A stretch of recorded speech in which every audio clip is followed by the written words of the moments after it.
Assalamualaikum warahmatullahi wabarakatuh. Selamat pagi teman-teman. Alhamdulillah kita bertemu lagi di mata kuliah Kapita Selekta Biologi dengan kami dari kelompok 4 yang beranggotakan Liliani, Muhammad Rijanur, Najwa Aulia Rahma, dan saya sendiri Nur Saina. Di sini kami akan membahas tentang sistem ekskresi manusia oleh dosen pengampu Ibu Nurul Himmah MPD. Oke teman-teman, silahkan menyimak videonya. Oke, materi pertama yaitu tentang pengertian sistem ekskresi. Sebelumnya, apa sih sistem ekskresi itu? Nah, sistem ekskresi menurut Saifuddin 2002 adalah proses pengeluaran zat sisa metabolisme yang sudah terakumulasi dalam tubuh. Agar tetap seimbang, tubuh permanen terjaga. Sistem ekskresi artinya hal yang pokok dalam homeostatis karena sistem ekskresi tersebut membuang limbah metabolisme serta merespon terhadap ketidakseimbangan cairan dalam tubuh dengan cara mengoreksasi ion-ion eksklusif sesuai kebutuhannya. Nah, proses pengeluaran zat residu asal tubuh antara lain sekresi dan defekasi. Sekresi ialah suatu proses pengeluaran zat yang berbentuk cairan oleh sel-sel atau jaringan. Ekskresi adalah proses pengeluaran zat sisa metabolisme hasil tubuh yang tidak bisa digunakan lagi, mirip dengan pengeluaran urin, keringat, serta karbon dioksida dari tubuh. Defekasi adalah proses pengeluaran feses asal tubuh. Alat ekskresi manusia ialah paru-paru, ginjal, kulit, dan hati. Oke, sistem ekskresi pertama pada manusia adalah ginjal. Ginjal memiliki bentuk menyerupai kacang merah serta berwarna merah kecoklatan. Manusia memiliki sepasang ginjal yang berada di sisi kanan dan kiri tubuh. Ginjal kanan terletak sedikit lebih rendah dibandingkan ginjal kiri karena berdekatan dengan hati.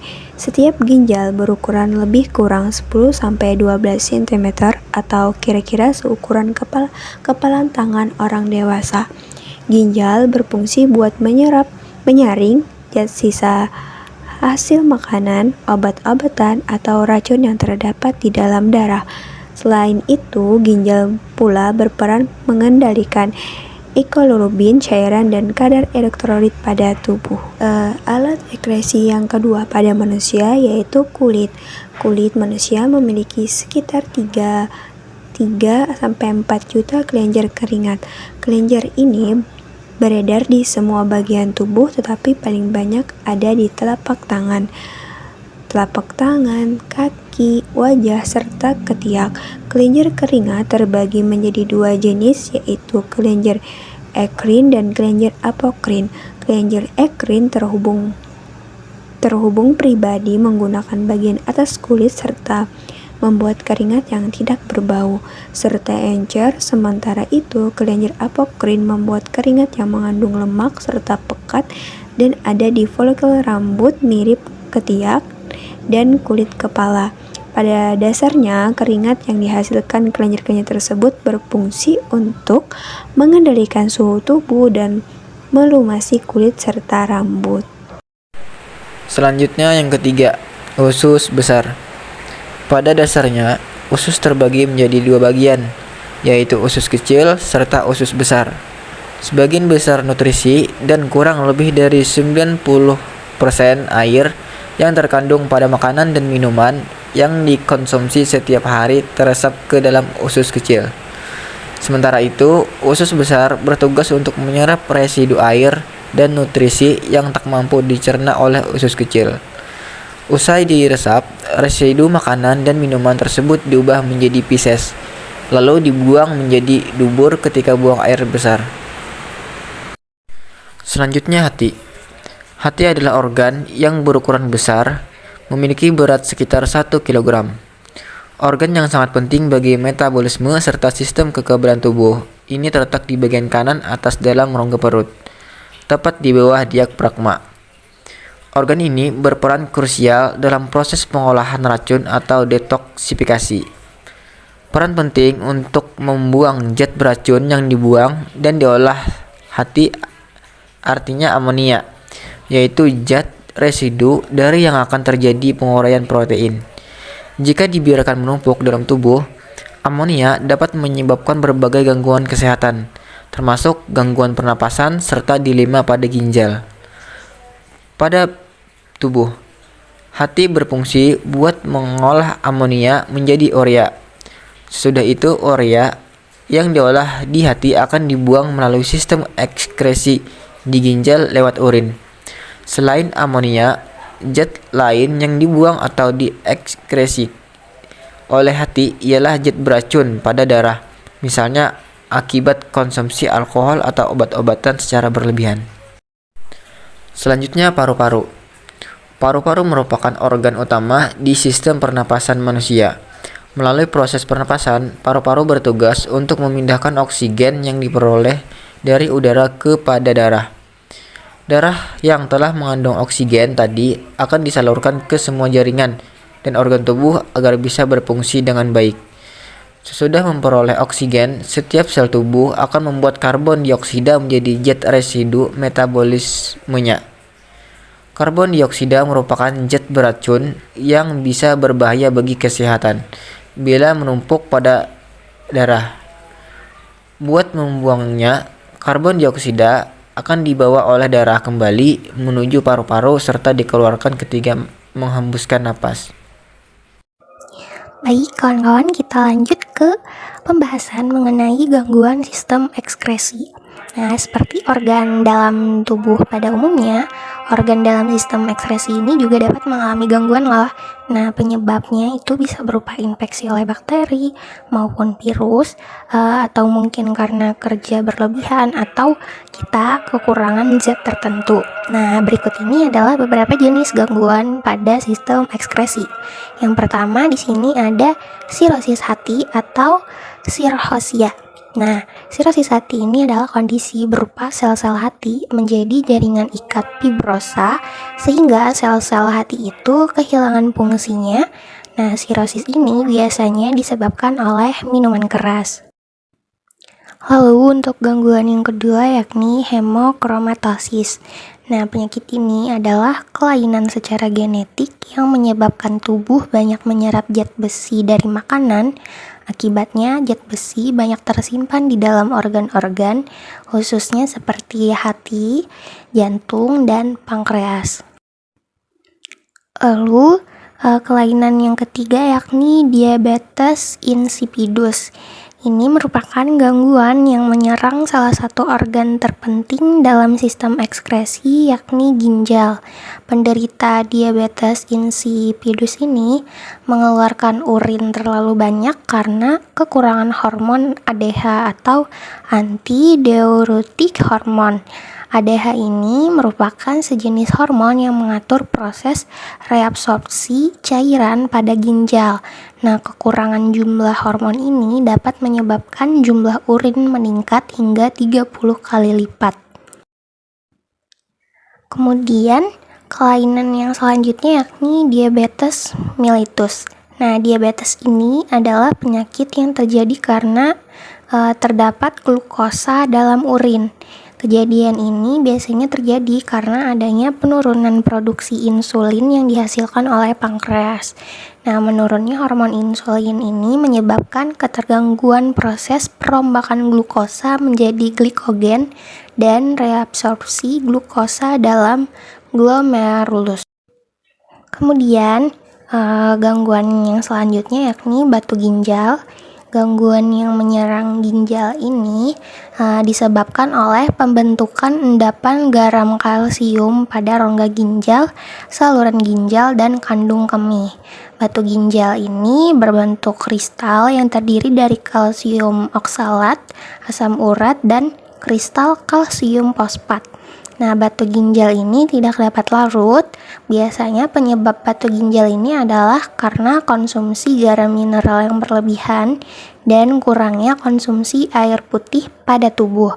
Nah, jika tidak ditangani, batu ginjal ini bisa menimbulkan hidronefosis, yakni membesarnya ginjal karena urin tidak dapat mengalir keluar karena tersumbat oleh batu ginjal tadi.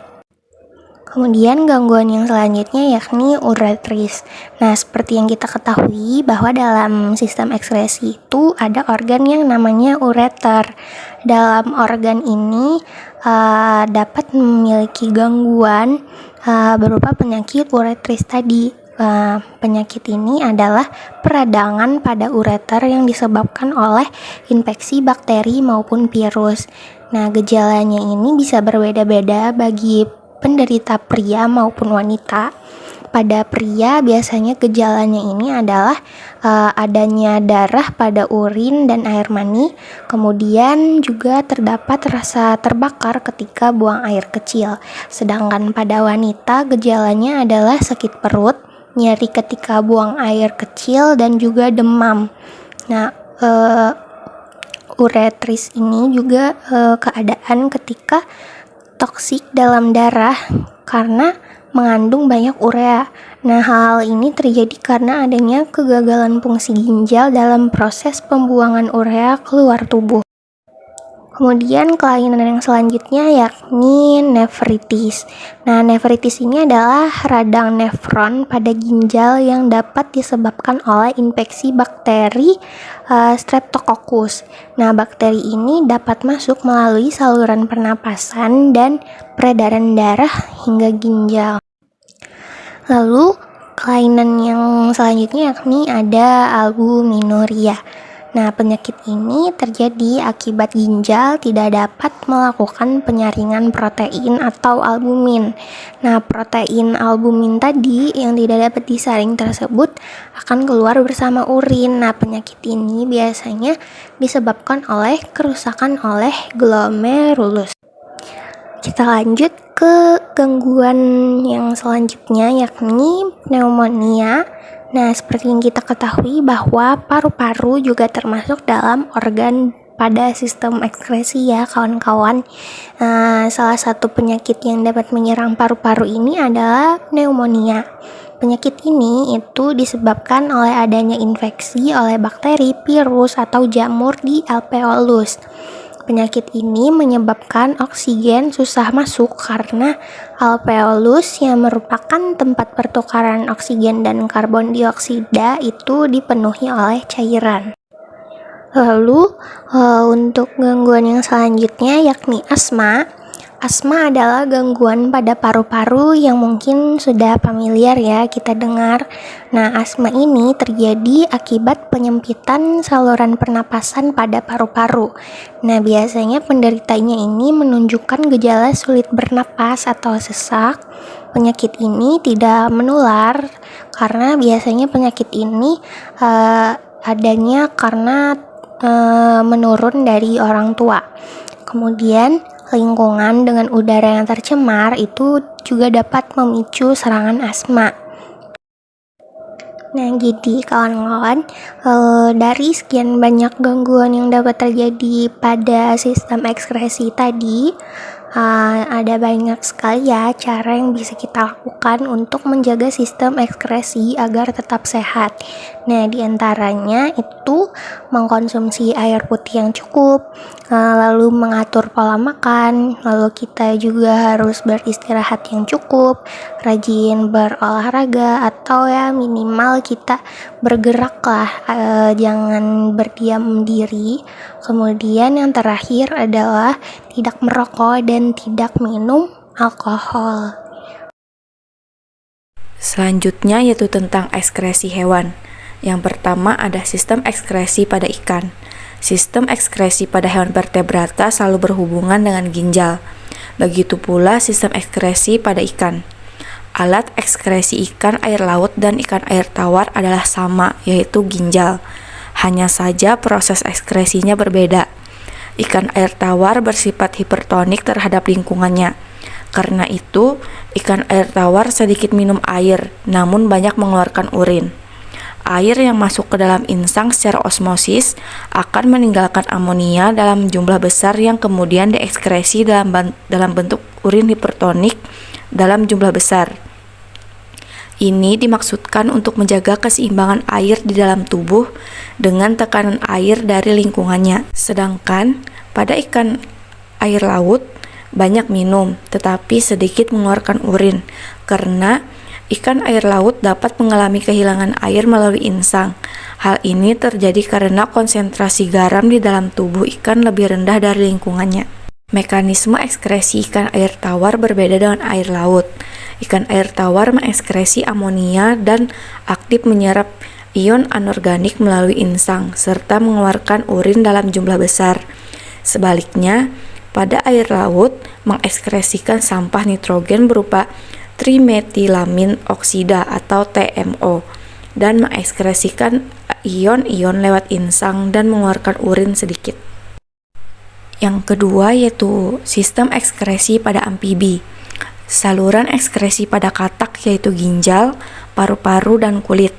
Saluran ekskresi pada katak jantan dan betina memiliki perbedaan. Pada katak jantan, saluran kemih dan saluran urin bersatu dengan ginjal. Sedangkan pada katak betina, kedua saluran itu terpisah. Walaupun begitu, alat lainnya bermuara pada satu saluran dan lubang pengeluaran yang disebut dengan kloaka. Yang ketiga yaitu sistem ekskresi pada reptil.